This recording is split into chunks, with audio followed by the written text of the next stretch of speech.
दोस्तों ओम नमः शिवाय। दोस्तों हमारे देवादिदेव महादेव भगवान शिव एकमात्र ऐसे देव हैं जो एक लोटा जल से प्रसन्न हो जाते हैं। उनकी भक्ति बहुत ही सरल है। भगवान की भक्ति के लिए उन्हें हमें ज्यादा परिश्रम नहीं करना पड़ता है। वो भक्त के सरल भाव से ही प्रसन्न हो जाते हैं। दोस्तों ऐसे ही एक भक्त की हम आपको कहानी सुनाते हैं। उस भक्त का नाम था हड़प, जो एक भील कुमार था। वो एक बार शिकार करने के लिए वन को गया। वो हिंसक पशुओं का शिकार कर रहा था। शिकार करते करते वो जंगल में अंदर तक प्रवेश कर गया और वहां पर उसने देखा एक भगवान शिव का बहुत पुराना मंदिर था। उसने उस मंदिर को देखकर अपने मन के अंदर ऐसा भाव उत्पन्न कर लिया कि वो यह मन में सोच रहा था कि हमारे भगवान शिव इस जंगल में अकेले हैं। रात्रि में कोई हिंसक पशु आकर इन्हें कष्ट ना पहुंचा दे। यह बात को सोचकर वो भील कुमार अपनी धनुष पर बाण चढ़ाकर और भगवान शिव की रक्षा के लिए उनकी चौकीदारी करने लगा। रात्रि बीत चुकी थी। उसी समय जब सुबह हुई तो वो भील कुमार ने मन में यह विचार किया कि भगवान शिव की पूजा भी कर लेनी चाहिए। परंतु उसको पूजा करना तो आता ही नहीं था, क्योंकि वो एक भील कुमार था। उसका तो नियम था उसका शिकार करना। वो शिकार करने के अलावा पूजा पाठ भक्ति के बारे में कुछ भी नहीं जानता था। उसने अपने मन के अंदर विचार बनाया कि भगवान शिव की हमें पूजा करनी है।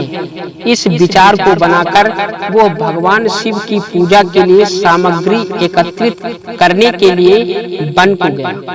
उसने एक पशु को मारा, उसका मांस निकाला और उसके मांस के टुकड़ों को उसने भून करके एक पत्ते के दोने में रख लिया।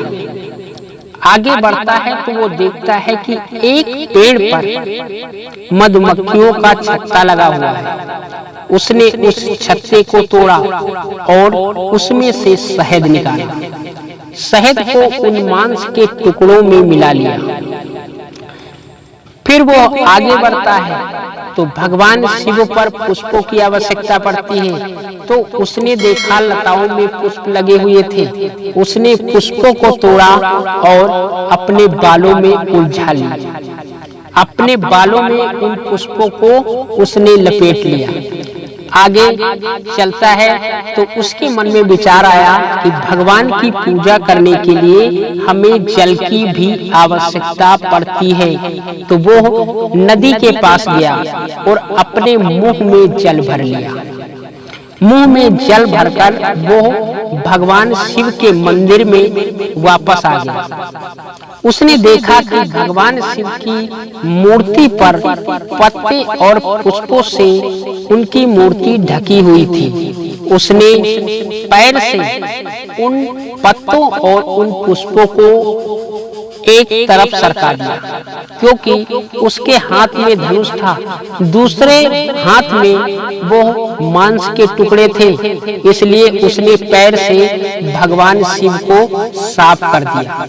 फिर उसने भगवान की पूजा आरंभ की। मुंह से जल उस मूर्ति पर उड़ेल दिया और अपने बालों से पुष्पों को निकाल कर भगवान शिव पर चढ़ा रहा था। पुष्प चढ़ाने के बाद उसने उस दोने को भगवान के सम्मुख भोग के रूप में रख दिया। उसकी पूजा इस प्रकार से उसने पूर्ण की। धनुष पर बाण चढ़ाया और प्रभु की फिर से रक्षा करने लगा। उसी मंदिर में एक बहुत दूर से एक ब्राह्मण आता था जो भगवान शिव की पूजा करता था। तब तक वह ब्राह्मण उस मंदिर में आ पहुंचा। उसने देखा कि वहां पर मांस के टुकड़े पड़े हुए थे। उसको बहुत क्रोध आया, परंतु उसने उस मांस के टुकड़ों को साफ किया और नदी से जल लाकर उस मंदिर को साफ किया। फिर स्वयं जाकर उसने स्नान किया उसी नदी में और आकर भगवान की पूजा की। वो अपने घर चला गया। यहाँ पर भील कुमार को यह भी ज्ञात नहीं उसका कोई घर था, उसका कोई परिवार था। वो सब कुछ भूल गया। उसे सिर्फ याद था तो वह भगवान का मंदिर और भगवान की हिंसक पशुओं से रक्षा करना, यही उसको याद रहा। उसको वहां पर 2-3 दिन गुजर गए। दूसरे दिन जब वो ब्राह्मण फिर आया तो वो देखता है कि वो मांस के टुकड़े फिर पड़े हुए हैं। उसने 2-3 दिन तक यह मांस के टुकड़े हटाए और उस मंदिर को साफ किया और जल में स्नान करके भगवान की पूजा की। फिर वो सोचने लगा कि आज हम चुपके से ये देखना चाहते हैं कि इस मंदिर में ऐसा दुराचार करता कौन है। वो एक पेड़ के नीचे छुप गया। देखता है कि एक भील कुमार धनुष पर बाण चढ़ाए और इधर उधर घूम रहा है। उस ब्राह्मण की हिम्मत नहीं पड़ी कुछ बोलने की। वो पेड़ के पीछे छुपा चुपचाप देख रहा था। तभी भील कुमार ने भगवान शिव की पूजा का मन बनाया और वही प्रक्रिया करके मांस के टुकड़े और बालों में पुष्प, मुंह में पानी लेकर वो मंदिर में जा पहुंचा। मंदिर में देखता है कि भगवान शिव की मूर्ति से एक नेत्र से ब्लड बह रहा था। जब एक नेत्र से रक्त बहते देखा तो उसे कोई सुध नहीं रही। वो बहुत उदास हो गया और उस भोग के दोने को फेंक दिया, मुंह से जल उड़ेल दिया। धनुष बाण एक किनारे रखकर वो वहां बैठकर भगवान के पास रोने लगा।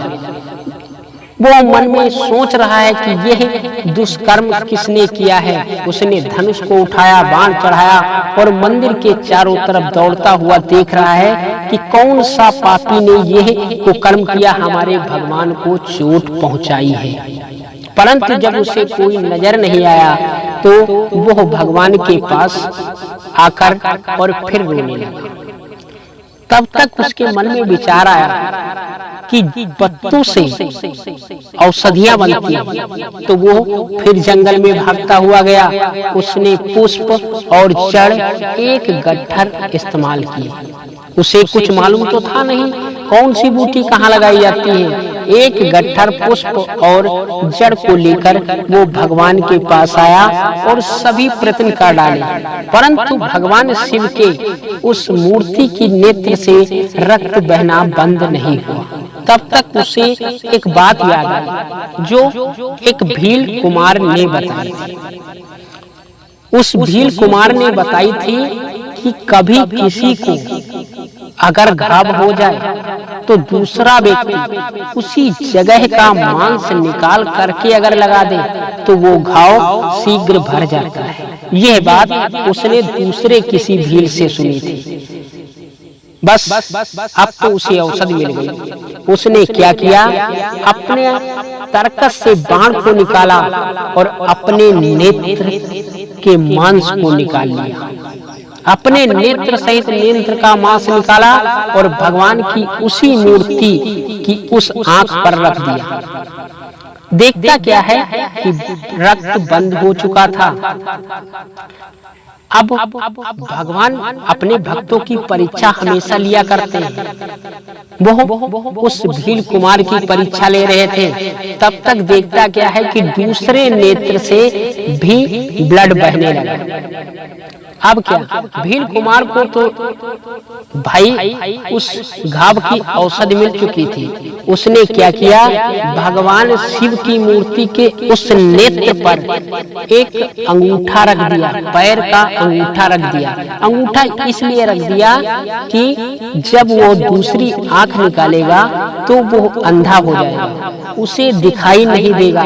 इस प्रकार से अंगूठा जब रखा है तो उसे भगवान की उस नेत्र वाली जगह को ढूंढने के लिए प्रयास नहीं करना पड़ेगा और शीघ्र मिल जाएगी। उसने बाण को निकाला और जो ही दूसरी आंख को निकालना चाहा, एक चमत्कार हुआ, बिजली कड़की और चारों तरफ मंदिर के उजाला हो गया। उसी मूर्ति से भगवान शिव प्रकट हुए। भगवान शिव ने उस भक्त को अपने सीने से लगा लिया और लिपट करके रोने लगे।